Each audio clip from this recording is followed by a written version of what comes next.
अभी तक हम लोगों ने क्या क्या कर लिया है? अभी तक हम लोगों ने इंस्टॉलेशन कर लिया है, वेरिएबल्स पढ़ लिए हैं, और हमने 3 डेटा टाइप्स पढ़े हैं जिनका नाम है लिस्ट, स्ट्रिंग और टपल। ठीक है। अभी तक क्या था? अभी तक मोस्टली जो डेटा टाइप्स थे वो ऑलमोस्ट सिमिलर थे, एक दूसरे से प्रॉपर्टी उनकी ऑलमोस्ट मैच करती थी। बस टपल, लिस्ट और स्ट्रिंग में डिफरेंस ये था, एक म्यूटेबिलिटी का और एक इम्यूटेबिलिटी का।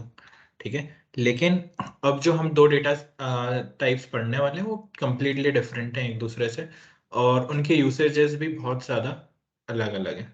ठीक है। तो सबसे पहले जो data type we are going to study is known as set. ठीक है। So let's start with the definition of set. A set is a data type in Python which is unordered, unindexed. This means to each element inside a set has no position. ठीक है। So till now what we have studied is कि list में जो हमारा data items होते हैं वो क्या होते हैं? Ordered होते हैं, indexed होते हैं और sequentially arranged होते हैं। लेकिन set में क्या होता है? set में ना तो unordered है और ना ही इंडेक्स्ड है, मतलब ऑर्डर्ड भी नहीं है और इंडेक्स भी नहीं है, जिसका मतलब क्या है कि सेट में जब इतनी सारी मल्टीपल वैल्यूज स्टोर्ड है, so they don't have any location और इंडेक्स वैल्यू। समझ आया? Type of raw data. हाँ, रॉ डेटा बोल सकते हो, या फिर है तो सीक्वेंशियल डेटा बहुत सारा है उसके अंदर, मतलब मल्टीपल डेटा स्टोर्ड है, लेकिन सीक्वेंशियली क्या है? अरेंज्ड नहीं है ना, हर किसी की एक पोजीशन नहीं है। ठीक है। तो बस है उसके अंदर, लेकिन they don't have any position और they don't have any index values. एक और जो सेट का जो सबसे बड़ा फायदा है, जिसके लिए सेट को सबसे ज्यादा यूज किया जाता है, वो क्या है कि set does not allow any kind of repetitions. ठीक है। सो अभी तक क्या हो रहा था? लिस्ट और टपल में आप सेम चीजें मल्टीपल टाइम्स लिख पा रहे थे, जैसे 1 1 1 लिख दिया, फिर 2 3 4 5 6 7 8 9 10 ऐसे लिख दिया लिस्ट के अंदर। लेकिन सेट के अंदर क्या है? कभी भी रिपीटेशंस अलाउड होते ही नहीं है। Set is always unique. जितनी भी वैल्यू होती है सेट के अंदर वो क्या होती हैं? यूनिक वैल्यूज होती हैं। Last point, a set is defined inside करली ब्रैकेट्स। तो लिस्ट स्क्वायर ब्रैकेट में होता था, टपल स्मॉल ब्रैकेट्स में होते थे, और सेट क्या में होता है? करली ब्रेसेस में। ठीक है। स्ट्रिंग क्या में होते थे? स्ट्रिंग होते थे कोट्स में। ठीक है। समझ आया चारों का डिफरेंस क्या क्या है? बहुत छोटे छोटे से डिफरेंस हैं, but it should make sense to you now. ठीक है। Let's start with this. मैंने एक माई सेट बनाया है जिसके अंदर मैंने 1 2 3 4 5 ये सारी वैल्यूज लिखी हुई हैं। इसको सेव कराता हूँ, and when ever I run this, तो ये एक सेट हमको रिटर्न कर रहा है। सेट का अगर मुझे डेटा टाइप फाइंड आउट करना है तो मैं क्या लिखूंगा? Type of my set. अब सबको याद हो जाना चाहिए कि कोई कभी भी पूछे कि मुझे डेटा टाइप निकालना है किसी भी वेरिएबल का, तो कैसे निकालेंगे? प्रिंट टाइप फंक्शन यूज करेंगे और इसके अंदर क्या पास करेंगे? Value, variable. ठीक है।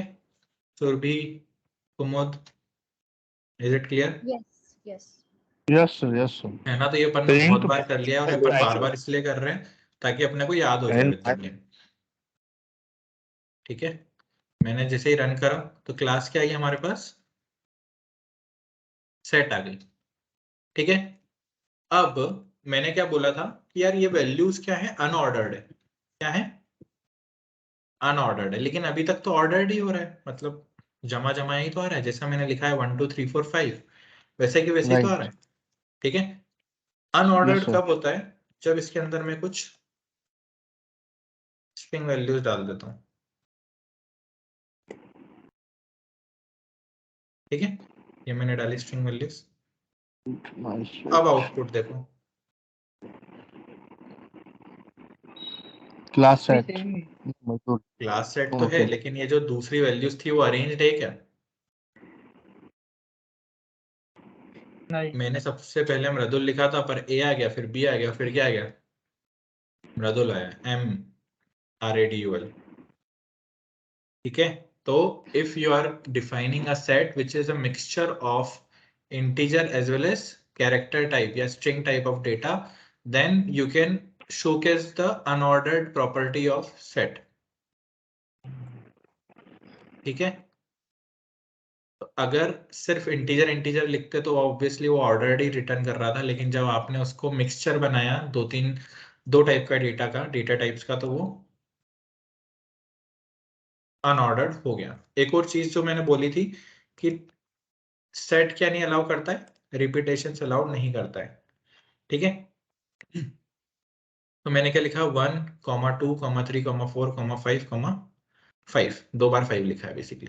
आउटपुट चेक करेंगे क्या हुआ, कितना कंसिडर करा उसने 5 को, एक ही बार कंसिडर करा उसने, रिपीटेशंस क्या करें, हटा दिए।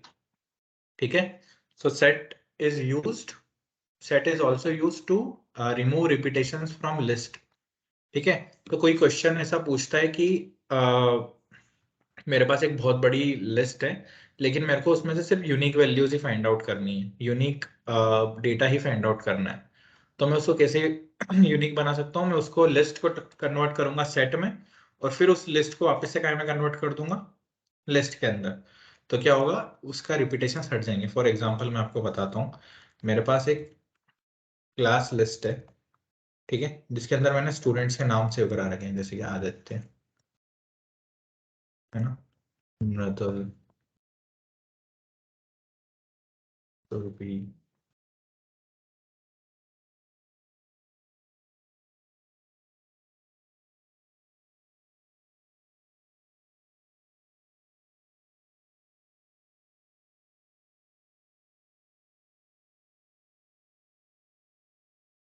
ठीक है, मैंने क्या करा, विजय को 2 बार रिपीटेडली यूज कर लिया।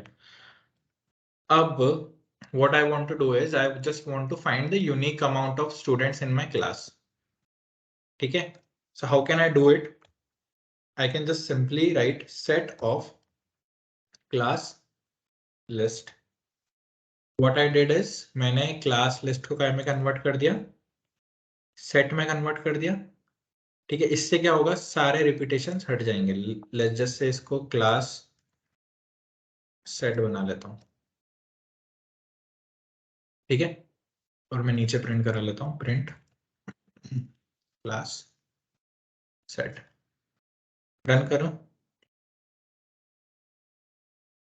सी ओवर हियर, मृदुल, वैभव, सुरभि, आदित्य, विजय और कुमुद। जो रिपीटेशंस थे वो हट गए, विजय यहाँ पे था लेकिन ये विजय यहाँ से जो रिपीटेड वैल्यू थी वो हट गई।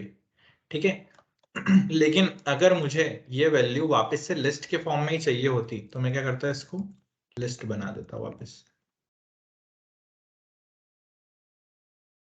ठीक है, मैंने क्लास लिस्ट को पहले क्या में कन्वर्ट करा, सेट में, सेट को वापस से क्या में कन्वर्ट कर दिया, लिस्ट में।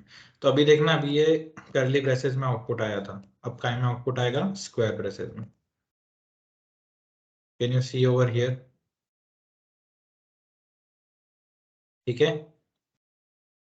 तो अगर कभी भी आप क्वेश्चन आता है कि remove the repetitions from list और एनी नंबर और any string, so what you have to do is you just have to convert that particular variable into set and then again convert it into its original data type. ठीक है, तो क्या होगा, वो list वैसी की वैसी ही रहेगी, लेकिन उसका क्या होगा, वैल्यू अपडेट हो जाएगी। Everyone, is it clear? Yes. है ना, कोई डाउट है? बहुत सिंपल सा कंसेप्ट है, बट क्या होता है ना, यही चीज करने के लिए बाकी प्रोग्रामिंग लैंग्वेजेस में हमको बहुत ज्यादा मेहनत करनी पड़ती थी, लेकिन पाइथन का यही एडवांटेजेस है कि जो बहुत बड़े बड़े ऑपरेशंस थे जिसमें हमको डिफिकल्टीज आती थी, वो हम बहुत छोटे छोटे एक एक दो दो लाइन के कोड में कर लेते हैं। तो ये ट्रिक्स आनी चाहिए आपको करते हैं। ठीक है, क्योंकि जब आप इंटरव्यू देने जाओगे तो आपको टाइम सेव करना है। अगर आप हर चीज का लॉजिक बनाते बैठोगे तो फिर तो शायद 1.5 घंटा कम ही पड़ने वाला है अपने को 3 क्वेश्चन करने में। ठीक है, so it's very important if we just know how the things can work in Python. अगर छोटे छोटे से पार्ट्स में छोटे छोटे से फंक्शंस यूज करके हम उसको सॉल्व कर रहे हैं तो it will be very helpful for us. ठीक है, everyone, is it clear? Can we move forward?